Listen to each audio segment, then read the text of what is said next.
Dear friends, ഇന്ന് നമുക്ക് ദശാംശത്തെക്കുറിച്ചുള്ളതാകുന്ന ഒരു ചിന്ത പങ്കുവെക്കാം. കഴിഞ്ഞ ദിവസം AG സഭയുടെ ലീഡറായിരിക്കുന്ന TJ ശമുവേൽ പാസ്റ്റർ ഒരു സ്റ്റേജിൽ നടത്തിയ പ്രസംഗത്തെക്കുറിച്ച് I21 സുനിൽ കുമാർ പറയുന്ന ഒരു സന്ദേശം കേൾക്കുവാനിടയായി. അപ്പോൾ ഈ TJ ശമുവേൽ എന്ന് പറയുന്ന AGയുടെ ലീഡറായിരിക്കുന്ന അദ്ദേഹം ഒരു ദൈവ ശുശ്രൂഷകൻ ഇല്ലെങ്കിൽ ഒരു സഭയുടെ പാസ്റ്റർ, സൗജന്യ ശുശ്രൂഷകനല്ല എന്നാണ് അദ്ദേഹം ആ മെസ്സേജിൽ പറയുവാനിടയായി തീർന്നത്. എന്നാൽ അങ്ങനെ അദ്ദേഹം പറഞ്ഞതിൻ്റെ പിന്നിൽ ഉള്ള ഒരു ഛേദോവികാരമുണ്ട്. എന്തുകൊണ്ടാണ് ആ TJ ശമുവേൽ എന്ന് പറയുന്ന ദൈവദാസൻ അപ്രകാരം ഒരു സന്ദേശം ജനത്തിന് കൊടുക്കുവാനിടയായി തീർന്നതെന്ന് നമ്മൾ മനസ്സിലാക്കേണ്ടതായി ആവശ്യമുണ്ട്. ഒരു സഭയിലേക്ക് ഒരു ദൈവദാസനെ പറഞ്ഞു വിടുമ്പോൾ, ഇല്ലെങ്കിൽ വിശ്വാസികളുടെ ആവശ്യപ്രകാരം ഒരു ദൈവദാസനെ ഒരു സ്ഥലം സഭയിലാക്കി വെക്കുമ്പോൾ, ആ സഭയ്ക്ക് ആ ദൈവദാസനെക്കുറിച്ചൊരു ഉത്തരവാദിത്തമുണ്ട്, ദൈവദാസന് സഭയെക്കുറിച്ചും ഒരു ഉത്തരവാദിത്തമുണ്ട്. എന്നാൽ ഈ ദൈവദാസനെ അയക്കുന്ന ഇല്ലെങ്കിൽ അവിടെ സഭാഹാൾ പണിയിപ്പിച്ച് ഒരു സഭ നിലനിർത്തി വരുന്ന സംഘടനയ്ക്ക് അതിനേക്കാൾ വലിയ ഉത്തരവാദിത്തമുണ്ട് എന്ന് നമ്മൾ മനസ്സിലാക്കേണ്ടത് ആവശ്യമാണ്. എന്നാൽ ഇപ്രകാരമുള്ള ഈ പെന്തക്കോസ്ത് സഭകളും പാസ്റ്റർമാരും ഒക്കെ അവരുടേതാകുന്ന ഉത്തരവാദിത്തങ്ങളെ നിറവേറ്റുമ്പോൾ ആ പാസ്റ്റർ എന്ന് പറയുന്ന വ്യക്തിക്ക് ഒരു കുടുംബമുണ്ടായിരിക്കും. അദ്ദേഹത്തിന് അനേക തരത്തിലുള്ള സാമ്പത്തിക ആവശ്യങ്ങളുണ്ടായിരിക്കുമെന്നുള്ളതാണ്. അപ്പോൾ അങ്ങനെ ഒരു വ്യക്തി ഒരു സുവിശേഷ പ്രവർത്തനത്തിന് വേണ്ടി തൻ്റെ ജീവിതത്തെ ഡെഡിക്കേറ്റ് ചെയ്യുമ്പോൾ, അവർ എത്ര ചെറിയ സഭയാണെങ്കിൽ പോലും അവിടെ കടന്നു ചെല്ലുവാനും അത് മടി കൂടാതെ അവിടെ പ്രവർത്തിക്കുവാനൊക്കെയുള്ള ആ ഒരു താല്പര്യം ദൈവദാസന്മാർ കാണിക്കാറുണ്ട്. എന്നാൽ എത്ര ചെറിയ സഭയാണെങ്കിലും ആ ദൈവദാസൻ്റെ ഉത്തരവാദിത്തങ്ങളൊക്കെയും ഇല്ലെങ്കിൽ ആവശ്യങ്ങളൊക്കെയും നിവർത്തിച്ചു കൊടുക്കാറുണ്ടെന്നുള്ളതാണ് നമുക്ക് മനസ്സിലാകുന്നത്. എന്നാൽ ഇവിടെ ഒരു ദൈവദാസൻ ഇല്ലെങ്കിൽ ഒരു ശുശ്രൂഷകൻ സൗജന്യ പ്രവർത്തകനല്ല എന്ന് പറയുന്നതിൻ്റെ പിന്നിൽ ചില കാരണങ്ങളുണ്ട്. കാരണം ഒരു ദൈവദാസൻ ഒരു സഭയിൽ നിൽക്കുമ്പോൾ അദ്ദേഹത്തിന് പണിക്ക് പോകാൻ കഴിയാത്ത ചില അവസ്ഥകളുണ്ട്. കാരണം പണിക്ക് പോകുന്ന ദൈവദാസന്മാരുണ്ട്, ജോലിയോടുകൂടെ സുവിശേഷ പ്രവർത്തനം ചെയ്യുന്നവരുണ്ട്. എന്നാൽ ജോലിയൊന്നുമില്ലാതെ ഫുൾ ടൈമായിട്ട് പ്രവർത്തിക്കുന്ന അനേക പാസ്റ്റേഴ്സുണ്ട്. എന്നാൽ ഇങ്ങനെ ഫുൾ ടൈമായിട്ട് പ്രവർത്തിക്കുന്ന ദൈവദാസന്മാർക്ക് സഭ അവരുടെ ആവശ്യങ്ങൾക്കുള്ള സാമ്പത്തികങ്ങൾ സാലറി ആയിട്ട് കൊടുക്കാറുണ്ട്, അല്ലെങ്കിൽ സ്തോത്ര കാഴ്ച എന്ന് പറയുന്ന ആ ഒരു ഇതിലൂടെ അവർക്ക് സാമ്പത്തിക സഹായം ചെയ്യാറുണ്ട്, ഇല്ലെങ്കിൽ ദശാംശം എന്ന് പറയുന്ന രീതിയിൽ സാമ്പത്തിക സഹായങ്ങൾ ചെയ്യാറുണ്ട്.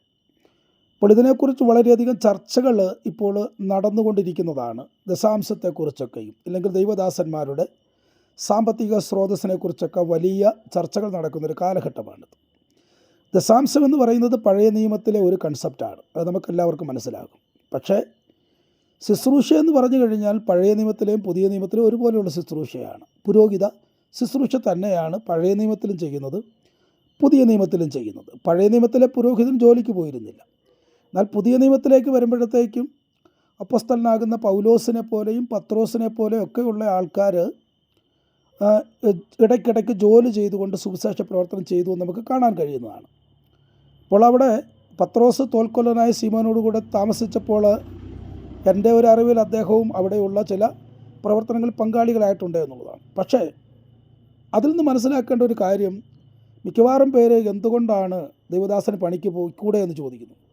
പക്ഷേ ഈ പത്രോസ് മുക്കുവ പണി ഇല്ലെങ്കിൽ മീൻ പിടിക്കുന്ന ജോലി ഉപേക്ഷിച്ചാണ് യേശുവിൻ്റെ പിന്നാലെ പോയത്, അല്ലേ? ഞാൻ മീൻ പിടിച്ചുകൊണ്ട് ഞാൻ തൊഴിൽ ചെയ്താകൊള്ളാമെന്ന് യേശുവിനോട് പറഞ്ഞിട്ടും യേശു പത്രോസിനോട് പറയുകയാണ്, ഞാൻ നിന്നെ മനുഷ്യരെ പിടിക്കുന്നവരാക്കുമെന്ന് പറയുകയാണ്. അങ്ങനെയാണ് പത്രോസ് എന്ത് ചെയ്യുന്നത്?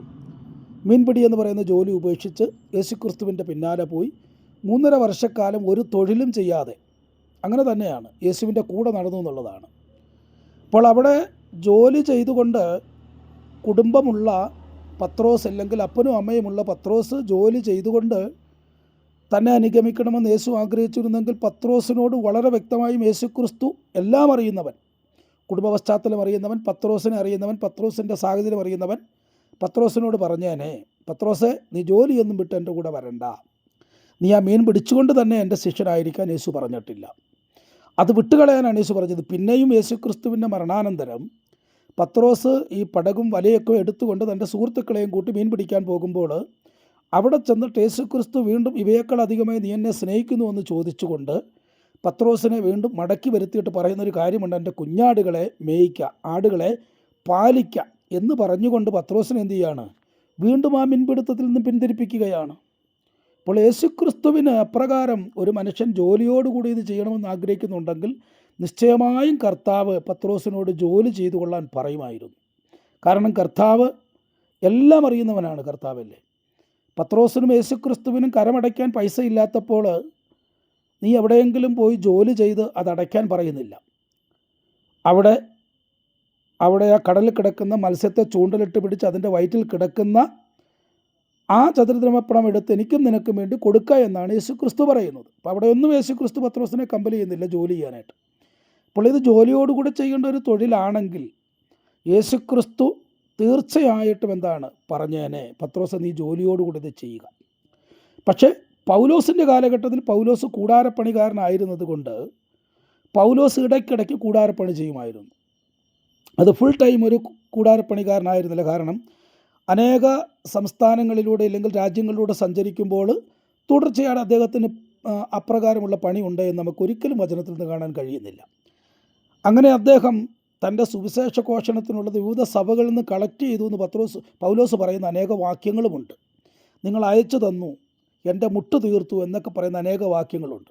അപ്പോൾ ഇതൊക്കെ എന്താണ്, സാമ്പത്തികപരമാകുന്ന കളക്ഷൻ തന്നെയാണ്. ഇല്ലെങ്കിൽ ദ്രവ്യങ്ങൾ പിന്നെ പൈസയായിട്ടോ സാധന സാമഗ്രികളായിട്ടോ ഒക്കെ പൗലോസ് സ്വീകരിച്ചിരുന്നു എന്നാണ്. അതാണ് മെലീത്ത എന്ന് പറയുന്ന ദ്വീപിൽ നിന്ന് വിട്ടുപോകുന്നപ്പോൾ അവർ അനേക വസ്തുവകളെ അവർക്ക് കയറ്റിക്കൊടുത്തു എന്നാണ് അവിടെ എഴുതിയിരിക്കുന്നത്. അപ്പോൾ അതൊക്കെ പൗലോസ് കളക്ട് ചെയ്തുകൊണ്ട് തന്നെയാണ് കർത്താവിൻ്റെ വേല ചെയ്യുന്നത് തന്നെ. അങ്ങനെയാണ് സുവിശേഷ പ്രവർത്തനം ചെയ്യുന്നത്. പിന്നീട് യേശുക്രിസ്തുവും ശിഷ്യന്മാരും കൂടെ യാത്ര ചെയ്യുന്ന സമയത്തൊക്കെ യൂദായെ തങ്ങളുടെ പണസഞ്ചി കാക്കുവാൻ യേശുക്രിസ്തു ഏൽപ്പിക്കുന്നുണ്ട്. അപ്പോൾ യേശുക്രിസ്തു ഒരിക്കലും പണിക്ക് പോയിരുന്നതായിട്ട് എങ്ങും നമുക്ക് കാണാൻ കഴിയുന്നില്ല. യേശുക്രിസ്തു ഇനി 30 വയസ്സ് വരെ പണിക്ക് പോയിരുന്നുവെങ്കിലും 3.5 വർഷക്കാലം യേശുക്രിസ്തു സുവിശേഷം പ്രസംഗിച്ചുകൊണ്ട് തന്നെയാണ് ജീവിച്ചത്, നടന്നത്. അവിടെ എങ്ങും യേശുക്രിസ്തു പണിക്ക് പോയിരുന്നതായിട്ട് നമുക്ക് കാണാൻ കഴിയുന്നില്ല. അപ്പോൾ യൂദായെ പണസഞ്ചി ഏൽപ്പിക്കുന്നുവെങ്കിൽ അവിടെ ഒരു സാമ്പത്തിക കളക്ഷൻ ഉണ്ടായിരുന്നുള്ളതാണ്. അവരുടെ നിത്യജീവിതത്തിന് വേണ്ടുന്ന കാര്യങ്ങളെയൊക്കെ കളക്ട് ചെയ്തുകൊണ്ട് തന്നെയാണ് എന്ത് ചെയ്യുന്നത്, യേശുക്രിസ്തു സുവിശേഷ പ്രവർത്തനം ചെയ്തത്. തൻ്റെ ശിഷ്യന്മാരെ അങ്ങനെയാണ് പഠിപ്പിച്ചത്. അതുകൊണ്ടാണ് യേശുക്രിസ്തു സഞ്ചിയും പൊക്കണവും നിങ്ങൾ എടുക്കണ്ട, പിന്നെ പോകുമ്പോൾ സഞ്ചിയും പൊക്കണവും നിങ്ങൾ എടുക്കണമെന്നൊക്കെ പറയുന്നത് എന്താണ്, യേശുക്രിസ്തു പറഞ്ഞു വിടുന്നതാണ് അല്ലേ. അപ്പോൾ യേശുക്രിസ്തു ഒരിക്കലും തൻ്റെ ശിഷ്യന്മാരെ പണിക്കാരായിട്ടല്ല, പണിക്ക് വേണ്ടി നിങ്ങൾ ജോലിയോടുകൂടി ഇത് ചെയ്തു എന്ന് പറഞ്ഞല്ല വിളിച്ചിരിക്കുന്നത്. ഫുൾ ടൈം ഇതിൻ്റെ കർത്താവിൻ്റെ സുവിശേഷത്തിന് വേണ്ടി വിളിച്ചപ്പോൾ എല്ലാം വിട്ടുവരുവാൻ പറഞ്ഞുകൊണ്ട് തന്നെയാണ് യേശുക്രിസ്തു എന്ത് ചെയ്യുന്നത്, ശിഷ്യന്മാരെ വിളിച്ച് ആക്കി വച്ചിരിക്കുന്നത്.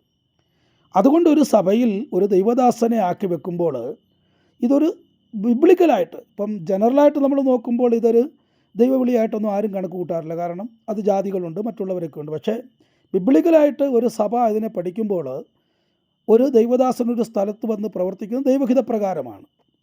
അത് അവിടുത്തെ ജനങ്ങളെ, ആടുകളെ എന്ന് പറഞ്ഞാൽ പരിപാലിക്കുന്നതിന് വേണ്ടിയാണ്. അപ്പം അവരെ പരിപാലിക്കുമ്പോൾ പലപ്പോഴും ജോലിക്ക് പോയി അത് ചെയ്യാൻ കഴിയാത്ത സാഹചര്യങ്ങളുണ്ട്. ഇപ്പോൾ ഒരു 10-15 കുടുംബമൊക്കെ അല്ലെങ്കിൽ ഒരു 5-8 കുടുംബമൊക്കെ ഉള്ള സഭയാണെങ്കിൽ ബുദ്ധിമുട്ടുകളുണ്ടാകും.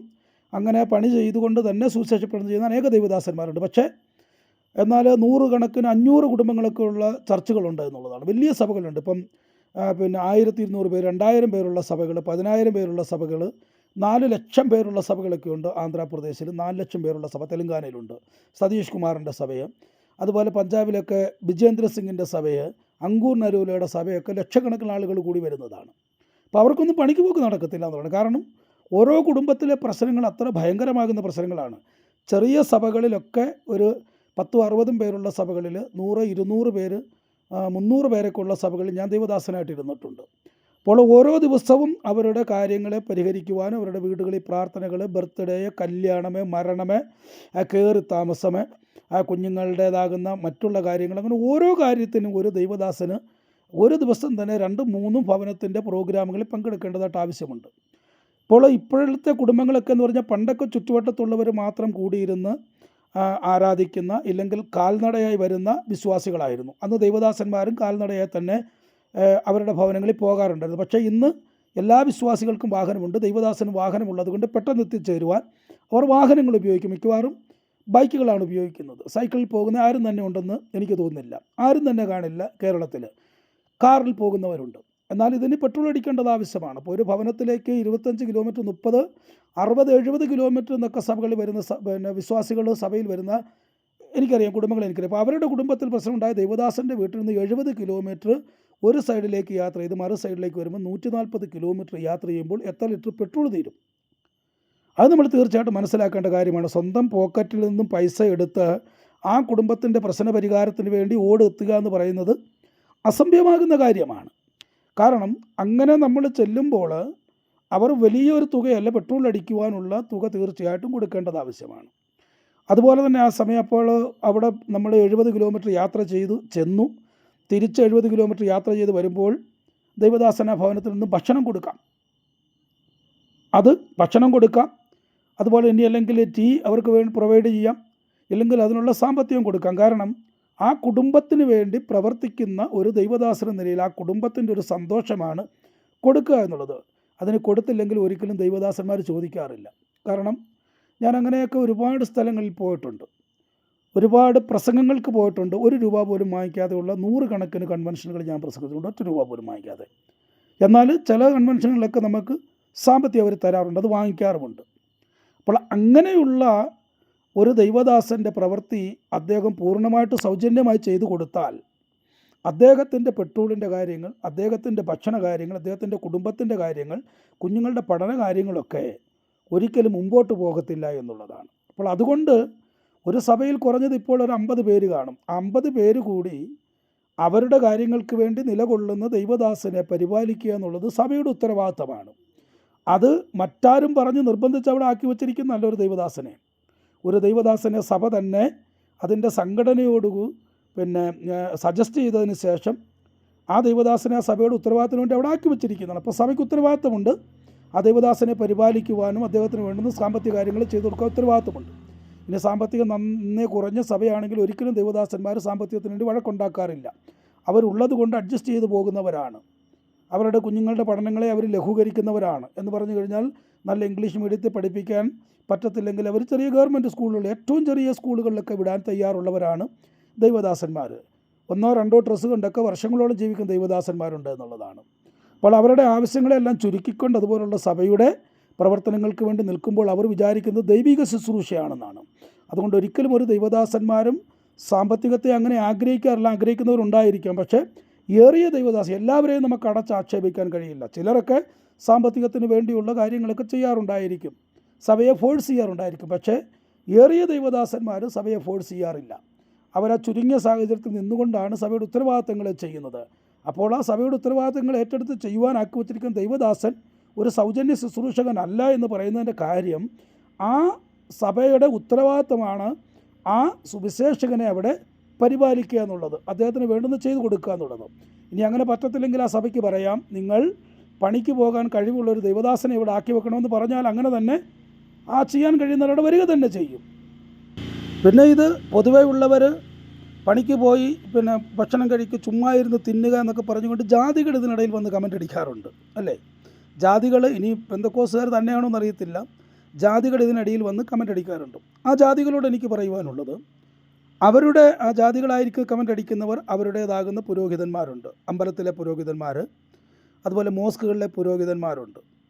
എനിക്ക് തോന്നുന്നില്ല എത്ര പുരോഹിതന്മാർ ഈ നോർത്ത് ഇന്ത്യയിലൊക്കെ ഞാൻ വർഷങ്ങളായി വർക്ക് ചെയ്യുന്ന ആളാണ്. അപ്പോൾ അവിടുത്തെ പണ്ഡിതം എന്ന് പറയുന്നൊരു ഗ്രൂപ്പുണ്ട്. എന്ന് പറഞ്ഞു കഴിഞ്ഞാൽ അമ്പലത്തിലെ പൂജാകാര്യങ്ങൾ ചെയ്യുകയും അവിടെയുള്ള വിശ്വാസികളുടെ കുടുംബങ്ങളൊക്കെ പോയി പൂജാകാര്യങ്ങളൊക്കെ ചെയ്യുന്നവരാരും പണിക്ക് പോയി കണ്ടിട്ടില്ല. അവരിങ്ങനെ കാവ്യമൊക്കെ ഉടുത്ത് കുറിയൊക്കെ തൊട്ട് ഈ പാരായണങ്ങളും ഒക്കെ ആയിട്ട് ജീവിക്കുന്നവരാണ്. അവരാരും പണിക്ക് പോയി നമ്മൾ കണ്ടിട്ടില്ല. അവരെയൊക്കെ പരിപാലിക്കുന്നതും പരിപോഷിപ്പിക്കുന്നതും ആ മന്ദിരത്തിൽ നിന്ന് കിട്ടുന്ന നേർച്ചയും കാഴ്ചയും വിശ്വാസികൾ കൊടുക്കുന്ന സാമ്പത്തികം പൂജാകാര്യങ്ങളോട് ലഭിക്കുന്ന സാമ്പത്തികം തന്നെയാണ്. അത് ഉസ്താദുമാരാണെങ്കിലും അങ്ങനെയാണ്.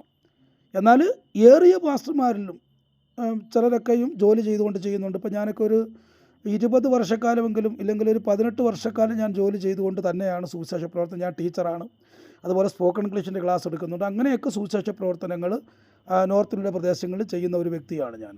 അപ്പോൾ എല്ലാ ദൈവദാസന്മാരും അങ്ങനെ ചെയ്യണമെന്ന് പറയാൻ കഴിയില്ല. കാരണം ഇപ്പോൾ എനിക്കെന്ന് ഉത്തരവാദിത്വം വളരെ കുറവാണ്. പക്ഷേ അനേക ഉത്തരവാദിത്വങ്ങളുള്ള ദൈവദാസന്മാരുണ്ട്. ഒരു സഭയുടെ ഒത്തിരി ആളുകളുള്ള സഭയിലൊക്കെ അനേക കാര്യങ്ങൾ ചെയ്യേണ്ട ദൈവദാസന്മാരുണ്ട്. അപ്പോൾ ആ ദൈവദാസനെ പരിപാലിക്കുക എന്നുള്ള സഭയുടെ ഉത്തരവാദിത്തമാണ്. ദൈവിക ശുശ്രൂഷ എന്ന് പറഞ്ഞു കഴിഞ്ഞാൽ ഒരു സൗജന്യ ശുശ്രൂഷ അല്ല, അല്ലേ? സൗജന്യമായി നിങ്ങൾക്ക് ലഭിച്ചത് സൗജന്യമായി കൊടുക്കുക എന്ന് പറഞ്ഞത്, വചനം പറഞ്ഞിട്ട് എനിക്ക് വചനം പറയുന്നതിന് പൈസ തരാൻ ഒരിക്കലും ആരും പറയാറില്ല. അങ്ങനെ പറയത്തില്ലായിരിക്കും. സൗജന്യമായി കിട്ടിയത് എന്താണ്? ദൈവിക കൃപകൾ, ദൈവിക ആലോചനകൾ, ദൈവിക വചനം. അപ്പോൾ ദൈവത്തിൽ നിന്ന് പ്രാപിക്കുന്ന ഗിഫ്റ്റുകളൊക്കെ സൗജന്യമാണ്. സൗജന്യമായിട്ട് തന്നെയാണ് സഭയ്ക്ക് കൊടുക്കുന്നത്. അപ്പോൾ തന്നെ ആ സഭയ്ക്കൊരു ഉത്തരവാദിത്വമുണ്ട്. വചനം പഠിക്കുന്നവൻ പഠിപ്പിക്കുന്നതിന് സകല നന്മയിലും ഓഹരി കൊടുക്കണമെന്നാണ് പറയുന്നത്. ഓഹരി ദശാംശമായിട്ടല്ല, ഒരു ഓഹരി കൊടുത്ത് ആ ദൈവദാസനെ പരിപാലിക്കണം. അതായത് മെതിക്കുന്ന കാളയ്ക്ക് മുഖക്കൊട്ട കെട്ടരുത്. മുന്തിരിത്തോട്ടം നട്ടുണ്ടാക്കിയിട്ട് അതിൻ്റെ വീഞ്ഞു കുടിക്കാത്തവൻ ആര്? ആടിനെ പരിപാലിച്ചിട്ട് അതിൻ്റെ പാൽ കറന്നെടുക്കാത്തവൻ ആരെന്നൊക്കെ പൗലോസ് ചോദിക്കുന്നത്, അവിടെ തീർച്ചയായിട്ടും ആടുകളെ പരിപാലിക്കുന്നവന് അതിൻ്റെ ഫലമെടുക്കാനുള്ള ഉത്തരവാദിത്വം ഉണ്ടെന്ന് പറഞ്ഞുകൊണ്ട് തന്നെയാണ് പൗലോസ് അത് സ്ഥാപിച്ച് പറയുന്നത്. അപ്പോൾ പൗലോസിനെക്കുറിച്ച് ഇങ്ങനെയുള്ള ആക്ഷേപങ്ങളൊക്കെ ഉണ്ടായി കാണും. അതുകൊണ്ടായിരിക്കും പൗലോസ് അതിനെ ശക്തമായിട്ടും വിശ്വാസികൾക്ക് പഠിപ്പിച്ചു കൊടുത്തെന്നുള്ളതാണ്. അതുകൊണ്ട് ദശാംശം എന്ന് പറയുന്നത് വിരട്ടി വാങ്ങിക്കുവാനോ ഇല്ലെങ്കിൽ കേഴ്സ് ചെയ്ത് വാങ്ങിക്കുവാനോ ഉള്ളതല്ല. അത് സഭ അറിഞ്ഞു ചെയ്യേണ്ട കാര്യമാണ് ഒരു ദൈവദാസന്, അല്ലേ? തീർച്ചയായിട്ടും അപ്രകാരമാണ്. അങ്ങനെ ഉണ്ടെങ്കിൽ ആ ദൈവദാസൻ സന്തോഷത്തോടെ അവിടെ നിന്നുകൊണ്ട് ശുശ്രൂഷിക്കുക തന്നെ ചെയ്യും. ഇല്ലെങ്കിലും എന്താണ്, ആ ദൈവദാസൻ അങ്ങനെ പ്രവർത്തിക്കാറുണ്ട്. അത് നമ്മൾ കണ്ടുവരുന്നൊരു കാര്യം തന്നെയാണ്. അപ്പോൾ തീർച്ചയായിട്ടും ഒരു ദൈവദാസനെ പരിപാലിക്കേണ്ട ഉത്തരവാദിത്വം സഭയ്ക്കുള്ളതാണ്. ദൈവദാസൻ ഒരിക്കലും സൗജന്യ ശുശ്രൂഷകൻ ആയിരിക്കാൻ കഴിയുകയില്ല. കാരണം ഈ ലോകത്ത് അനേക ചിലവുകളുണ്ട് എന്നുള്ളതാണ്. അതുകൊണ്ട് തന്നെ സഭ പരിപാലിക്കേണ്ട ഉത്തരവാദിത്വ സഭയ്ക്കുണ്ട്. അപ്രകാരമുള്ള സഭകൾ അനുഗ്രഹിക്കപ്പെടുക തന്നെ ചെയ്യും. ഇത്രയും പറഞ്ഞുകൊണ്ട് വാക്കുകളെ ഇവിടെ ചുരുക്കുന്നു. ദൈവം നിങ്ങളെ അനുഗ്രഹിക്കുമാറാവട്ടെ.